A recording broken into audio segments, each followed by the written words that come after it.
Long ago, in the land of Canaan, there lived a man chosen by God. His name was Abraham. He was not a king. He was not a warrior. He was a shepherd, a wanderer, a man who listened when God spoke. And God had given him a promise. You will be the father of many nations. Your descendants will be as numerous as the stars in the sky. But there was one problem. Abraham and his wife Sarah had no child. Years passed. Their hair turned gray. Their strength faded. Hope grew thin. Still, no child. One evening under the quiet desert sky, Sarah made a painful decision. If the promise will not come through me, she said softly, let it come through my servant. And so she gave Hagar to Abraham. In time, Hagar conceived. A son was born. Abraham named him Ishmael. Abraham loved him deeply. He carried him. He watched him grow strong. At last, Abraham thought, the promise has begun. But God's promise had not changed. Years later, when Abraham was nearly 100 years old, God appeared again. Sarah will bear a son. Sarah laughed. How could this be? Her body was old. The season had passed. But the Lord said, is anything too hard for me? And in the appointed time, the impossible happened. Sarah conceived. The barren womb brought forth life, and she gave birth to a son.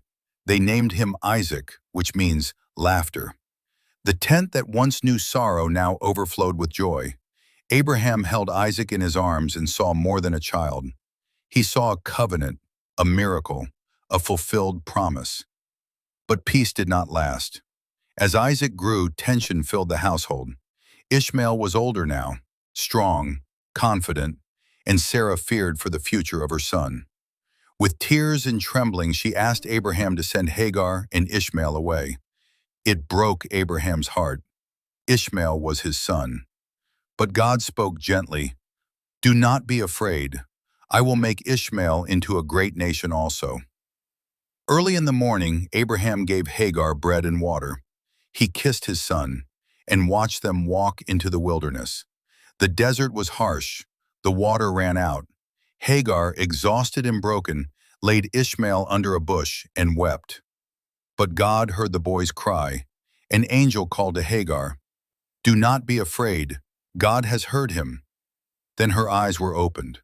A well of water shimmered in the distance. Life returned, and Ishmael grew strong in the wilderness. He too would become a great nation. Years passed. Isaac grew into a young man. And then came the greatest test of all. God called Abraham again. Take your son, your only son Isaac, the one you love, and offer him as a sacrifice. The words pierced his heart. The promised child, the miracle son, the future of nations. Yet Abraham did not argue. He rose early. He took Isaac, and they walked together up the mountain. Isaac carried the wood. Abraham carried the fire and the knife. Halfway up, Isaac spoke softly, my father, where is the lamb for the offering? Abraham's voice trembled as he replied, God will provide. Step by step they climbed. At the top of the mountain, Abraham built the altar. He bound his son and lifted the knife. In that moment, he trusted God completely. And then, a voice from heaven cried out, Abraham, do not lay a hand on the boy. The knife stopped midair.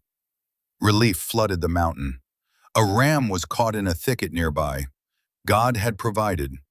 Tears streamed down Abraham's face. The promise was safe, the covenant secure, and God spoke once more. Because you trusted me, your descendants will be as numerous as the stars. That night, Abraham stood beneath the sky again. The same sky, the same stars, but now his faith was deeper, stronger, tested, and proven. From Isaac would come generations, from Ishmael would come nations, and from Abraham's obedience, history would be changed forever.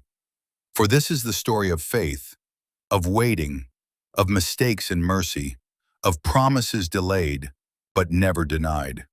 And the God who keeps his word,